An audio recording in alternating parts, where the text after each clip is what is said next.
Grow your cleaning business. Make more money. Have more time. This is the Profit Cleaners Podcast with your hosts, Brandon Condry and Brandon Shane.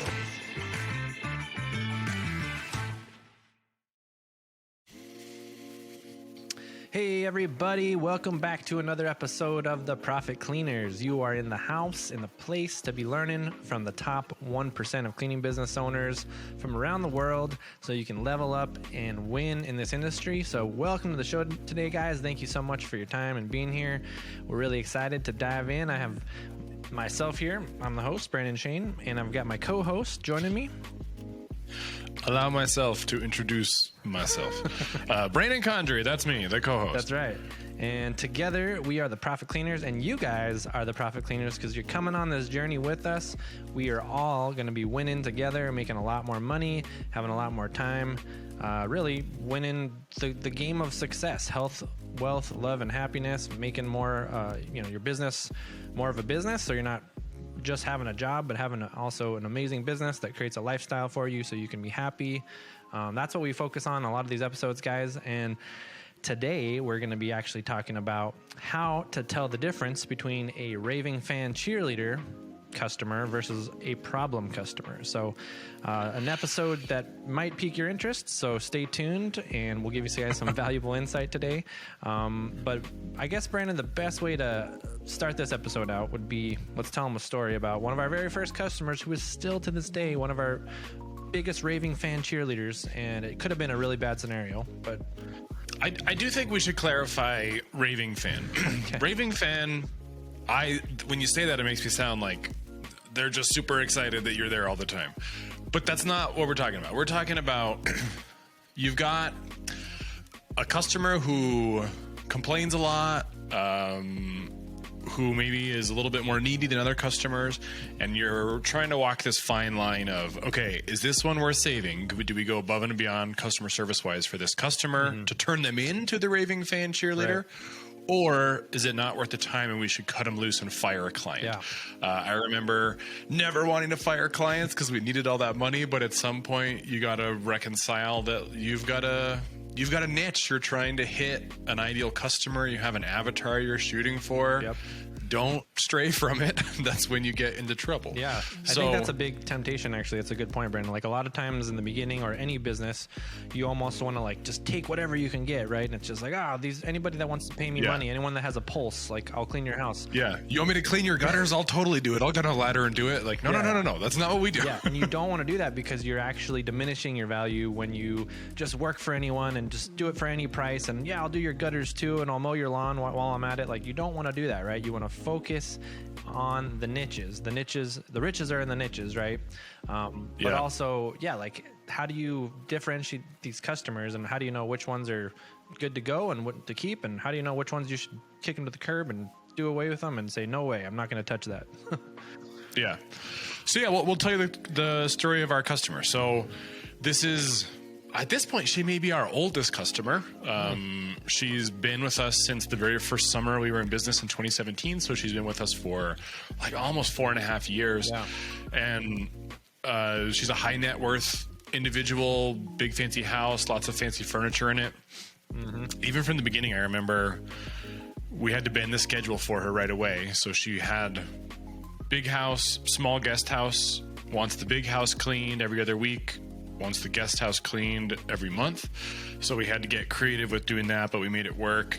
Her other demands included, it's got to be the same 3 people every single time. And that is kind of part of our like brand promise. That's what our goal is anyway. But I mean, realistically, that's not achievable in perpetuity in perfection. So if it's going to be the same 3 people, like one of them took a day off, so we have to send somebody else. I remember her getting upset about that. Yeah. That there was a different face there that she didn't know by name. People quit jobs and moves. She got upset about that. So I think the very, very first instance I remember that was like kind of threw a wrench and everything was she had some amazing high net worth furniture in her house as well, and she wanted us in the very early days to like do the special polish, put some oil on special it. Oil, yeah. Not just any polish. She was like, "This is a $20,000 table from Africa, and it has to have this special weird oil." I was like, "No, we politely." no, thank you. I do not want to mess with your super expensive table. I will wipe it down and dust it with our stuff, but I'm not going to polish your furniture. And that was when I think we started up that there's a local furniture repair company. It's one guy. He's great. And that was when we started a relationship with him to being like, look, if you really need this stuff serviced, this is the guy. He's the one to call. He does antique restoration, blah, blah, and that's a great example too of like, just delegate that stuff, guys. Don't try to get in your own way and try to do everything, because you will run into problems. If we tried to do that and had our teams do that, there's a good chance we would have totally ruined her couch or chair or whatever. $20,000 table, whatever it was, and put the oil on the wrong way or left it on too long or whatever. If it's not in your wheelhouse and it's not in your systems, don't be taking on those extra jobs, because that's going to be extra insurance claims and a bad experience for customers that they're going to be happy to tell everyone about. That you don't want that as word of mouth. So, So I think we actually reached out to Corby, our mentor, in the early days, and we're like, Corby, what do we do with this? And he was like, don't touch it. And I think we like tried, and then we ended up outsourcing it, right, to the furniture guy. Yeah, we gave up right away. It wasn't going to work. Yeah.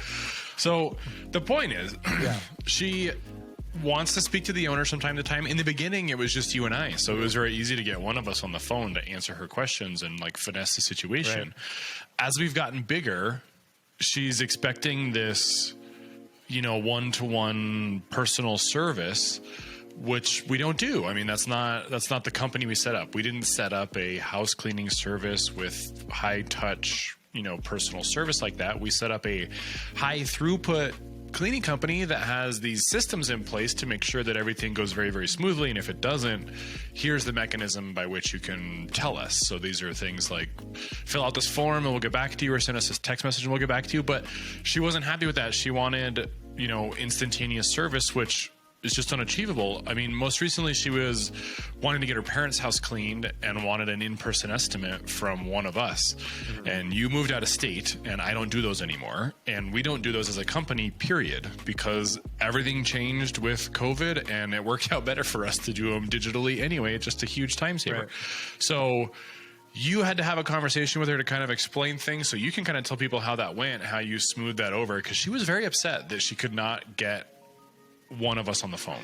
She was very upset, and I think a lot of times in customer service, this is what I've noticed, is you just need to listen to people and like hear them out. And the way I approached, responding back to her was just taking full responsibility. We were like, hey, we're so sorry that you feel this way. Like, we're so sorry that maybe your email or definitely it went to like the support inbox and it didn't get to us. So I apologize. I was like, yeah, we're growing, and actually, like just what you said, I'm actually out of the state right now. Brandon's there, but he doesn't do estimates anymore. So we'd love to help you. We have our sales guy, Matt. He can help you out. But just like kind of took responsibility for everything, apologized a couple different times in there, told her here's the solution, here's how, and I even told her, I was like, I'll be back for Thanksgiving, I'll drive out and do the estimate for you then, like if we can't get it. And I was like, I'll do whatever we can, whatever I can do in my power. So I think that's all. And then her response back was, oh my gosh, like my faith is restored in Sandia Green Clean. Thank you so much. And she actually was like, I'll actually have Matt come out and do it, or do the Zoom or whatever it was. The Zoom one, so she ended up wanting to do it that way, which she was very much opposed to in the beginning. But I think it just goes back to, if you guys just listen to your customers, and this was the same instance. I don't know how this has happened multiple times, these kind of scenarios with this customer, but I remember telling you in the very beginning, Brandon, when this first happened, I was like, when you have these customers, you can either, just let them go, and if they have a bad experience, these are the type of people that will go on and they'll have a megaphone attached to their mouth and they'll tell everyone their experience, whether it was good or bad. So I was like, if we can take this experience and turn it around for her, she'll actually become a megaphone and tell everyone how great we did and how we saved the day for her and how we did it right. And that's exactly what she's done, like every single time. And even to this day, she's referred us multiple customers over the years that are also still with us. So like this one customer that we're probably into something like I don't know, $25,000 of revenue with one person has referred us other customers that are multiple thousands of dollars in revenue over the years as well. Yeah. So, I mean, I do think it's when you were giving me kind of a pep talk when that came up the first time that like, look, this is what we should do. This will turn him into a big cheerleader. And I was super skeptical. I think part of that stems from I'm non-confrontational. If someone's going to put up an argument, I don't want to argue with you. So the easy way to do it is to just be like, all right, well, peace out. We're not a good fit. That's the cut and run sort of strategy, which is easy to execute, but it's going to hurt you in the long run because like you said, that person would get upset and then go tell everybody that, you know, they canceled me or whatever. They wouldn't do this one easy request, yada, yada, yada. And you can defend it, you know, as much as you want, but it's better to do the hard thing. We've said this phrase before, but like swallow the frog, do the thing that makes you the most uncomfortable, and then the rest of the day will be much better because you got the hard thing out of the way. So if the hard thing is taking that customer service call that you're dreading, just get out of the way. Call them up like, look, I'm sorry that happened. Let me explain to you why, or here's what we can do instead of what you're asking. And, you know, she's acquiesced every single time and been really good about it. So you can turn those things around. It's totally possible. It's just uncomfortable for some people to do, but it's a rewarding experience for the business. Yeah, and literally, guys, it's picking up the phone. It's sending back a text or email. If you can't pick up the phone, obviously that's the best and easiest usually. But in this case, you know, she had sent a big long email, didn't get through to us. Then she sent us a big long text message, and then I just sent her. I found the email and sent her a reply back, and I was ready to call her. But that's all it took, you know. And it's those little things, you know. I think in her case, she really just wants to be heard. You know, she just wants to know that it's kind of, you know, for some people, they like, especially her, she was on the ground floor when we launched the business. So she wants to feel like I can still call the business owners. There's still this level of service, which there is. We can still definitely respond to her and call her. But I just said the best way to do it is not that way anymore. It's this way, you know. And so really, if you can just tell people, hey, it sounds like you're frustrated. I hear you. Can you tell me why you're frustrated? And just like listen to people and provide that service. And sometimes that's all people need. I think a lot of times with this specific customer, it's just she wants to be heard. She wants to feel like she can talk to the owner once in a while, which is fine. I'm happy to do that, especially with the fact that she is very connected in Albuquerque and the local market and goes to like fitness classes all the time. And just, you know, she's the kind of woman that's very, you know, talks a lot. And so she's going to be the one that would, if we didn't do it right, she's going to be the one that's going to definitely say, hey, don't use this company. They didn't make it right for me.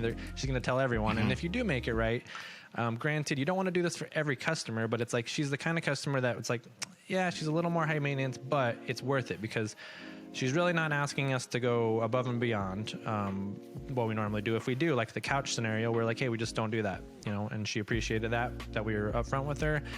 There's probably been other scenarios like that. Hey, like the same people couldn't come today. We're so sorry. Here's why. We worked it out with her. And, you know, I think... Yeah, this is just the tell them why sort of thing with the customers in general. Like, you don't want to talk at them. You can tell them, like, look, I heard your request, but we can't do it. Here's why. It's not just that I don't like you and we can't do it and I'm making up an excuse on the front. Like, this is a corporate policy. There's a reason behind it. Right. Another thing that she does a lot, because in the beginning we were so small, so she's got our personal contact info. She has my mobile number, your mobile number, and both of our email addresses. Right. And when we're trying to switch things up to this is how you handle scheduling by going through the support inbox, she just never got on board with that. So I think part of the issue for her is that she'll email you and I directly to be like, hey, next Saturday, can I do it at this time? And all I do is forward that to the support inbox. I don't reply to those. And so the office will go back to them. And I think maybe she was getting annoyed by that, but I'm trying to train her that, listen, you're asking, this is like going to the CEO of like, I don't know, a construction company and being like, my door doesn't work. Can you come fix it? Like there's an appropriate channel that's actually going to get you help faster. So that's a cautionary tale to everyone who's brand new. Be wary of giving out your email and your phone number to handle things with customers. You really want that to go through some corporate setup that you can scale over time, a generic inbox and a phone number for the business. Yeah.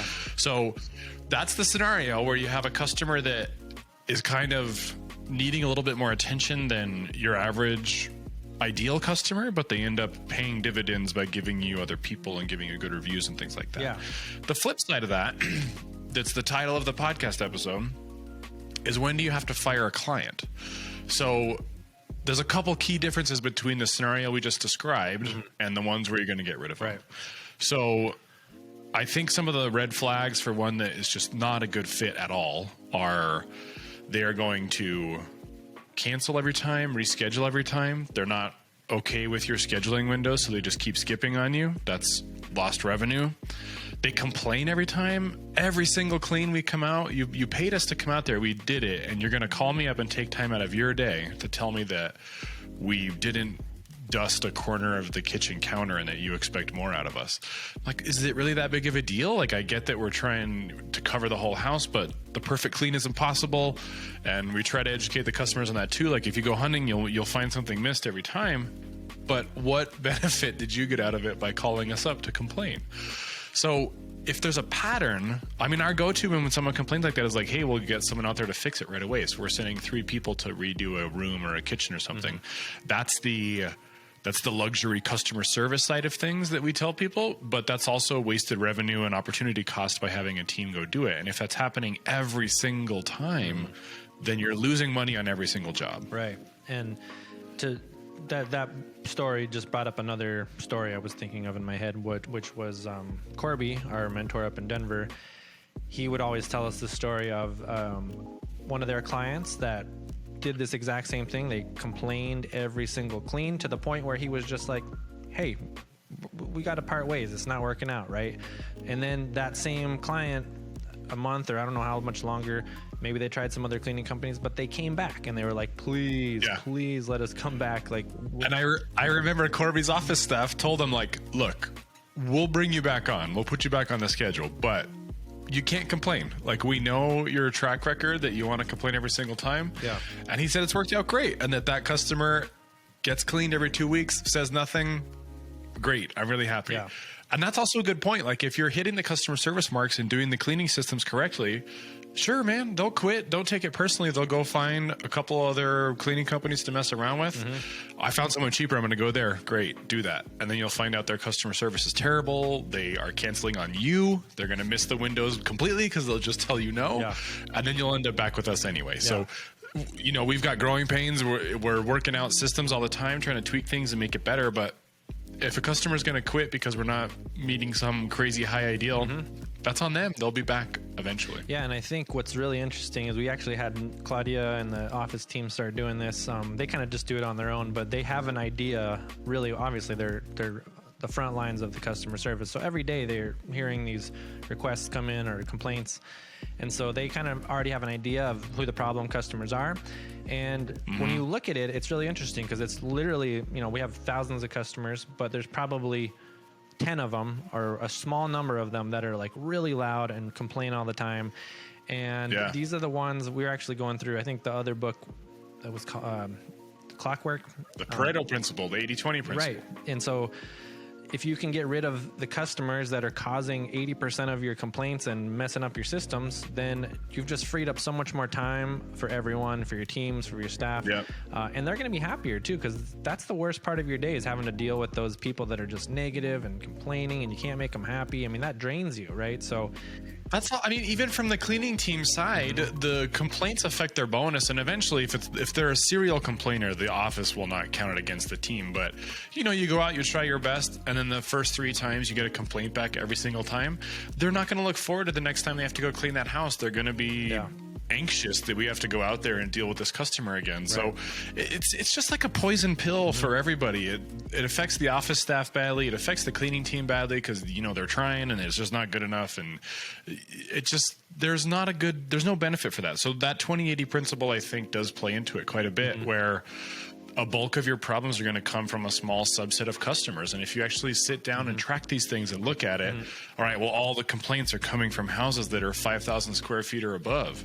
Well, maybe that's not who we should be cleaning anymore. Yeah. So, I mean, you'll get complaints from all over the place, but the question is there a pattern? Is there a pattern that you can figure out, and can you tweak the system for that type of customer and not take that type of customer to make it easier on everybody, more efficient on everybody? Yeah. And maybe we could just tell people, like, you were rattling off a few, Brandon, but like, what are some other red flags that we are just like, hey, we don't even touch that, or once they start doing that, we like put them on a list that we're going to part ways or something. So like the scheduling thing and the complaint thing, we'll give them a little bit of leeway there. I mean, life happens. Maybe you had a bad day, but if that's a constant thing, then we're going to cut you loose for the complaining. There are some other serious red flags that are more like safety issues for the teams, and we've run into a few of them. They completely lied about the condition of the home. Maybe they didn't get on the Zoom call like they were supposed to, and we showed up and it was crazy hoarding situation, or we've had issues with pest control where there was like mouse droppings in the house after someone had moved out. That's an issue down here with hantavirus. It's transmitted through dry mouse droppings, and so that's a problem. We've had safety issues related to weapons being left out. I remember one customer that was pretty hardcore about that. And then there was a drug paraphernalia one. I'm talking about like needles, not pot pipes. These were hardcore things. And then we've had drunk customers say lewd things to the employees related to their bodies and sexual harassment type stuff, and all of those things. You do not want your employees to be scared when they come into work. They want to know that you're taking care of them when you send them into these houses. So as soon as that thing happens, you just pull the plug. And I remember the one that happened with the gun that one time. They left the house. We backed them up, told them we were done. We're not coming out there again. And the lady tried to spin it from her standpoint. I'm like, that's great that you're able to, frame it, but that's not what our employees heard. Our employees heard a threat of physical violence. So we're out. Sorry. Yeah, absolutely. So yeah, anything that would, endanger their lives or their happiness on the job. We really try to create like an environment and a structure for them as soon as they show up to the office, like they leave all their problems at home. They're in this workplace where they can be happy, feel comfortable, have a great day. And yeah, if there's anything like that, like definitely you don't want to open up that can of worms or even, have that a possibility because, it's bad for your brand's reputation. It's bad for whatever else could happen, harassment charges and other things. So yeah, just stay away from people like that, obviously. Plus if the employees are upset, like that type of feeling is going to spread through the workforce that you have employed right now. And that's going to get out to people that aren't employed by you. Right. So that when you're hiring, someone's going to remember like, oh, hey, didn't so-and-so work for that company? And they sent him into some hoarding house and they got poked by a needle or something and they didn't do anything about it. People talk and you want to be known as the good employer. And even though we've had our struggles just like everyone else has with the labor shortage, related to the pandemic, I still think that we're in a much better situation than other businesses that I know. And it's because we still have that reputation of treating people well. And you got to keep that up. And part of that is scrapping clients that are problematic, like the old 1950s saying that the customer is always right. No, I mean, sometimes like you want to try and have your best foot forward on customer service. You want a customer centric business where you can give people what they want and create a product that they want, but you don't want to bend over backwards when they're acting, out of line. You have to have a point where you call it, and that's the customer was definitely wrong in that situation. So you need to recognize that, and you need to realize that from an organizational standpoint, it's better to get rid of them to keep everything flowing. Yeah. And I think that brings up a good point of like, people always want what they can't have. And if you just are straight up like, hey, this is what we do when we have a problem customer like that. We have like a script, an email that we write up and say, hey, it's not working out. We're going to have to part ways is basically what it says in so many words. And it's real polite and real nice. We don't, point fingers at anyone and say, you did this and you're horrible and we have to leave. We just say, no, you just tell them we're not a good fit. I hope it works out for you. Yeah. And what's interesting, we were just having our meeting this week and Matt was asking Claudia, like, how many of those people actually come back? And Claudia was like, eyes wide. She was like, oh, a lot of them. Like a lot of people come back because they do exactly what you said, Brandon. They'll go and I'm going to try this cheaper company or this other one over here that seems like they have it more together. And a lot of them don't. A lot of them skip on them, like you said, or they end up coming back kind of with their tail between their legs and they're like, I tried a few other companies and I need to come back to you guys. So if that does happen, like Corby did, you just got to make sure you're really upfront with them. Say, hey, we had some issues last time. We can't have all these complaints or whatever it is. And, hopefully that solves the problem. People change their ways and realize, like you said, there is no perfect clean. These are human beings. Like nothing's going to be absolutely perfect, but hopefully it's just, setting that expectation up front. Also, setting that expectation on the sales call up front. Maybe you can even spot some of these red flags right away. Not hopping on the Zoom call for the estimate or not showing up for their estimate, something like that would definitely be a red flag. So yeah, I don't know if there's any other ones you can think of, Brandon, but I think those are the most common ones you're going to run into. And beyond that, you just need to use your common sense. So if it feels out of place, it feels wrong.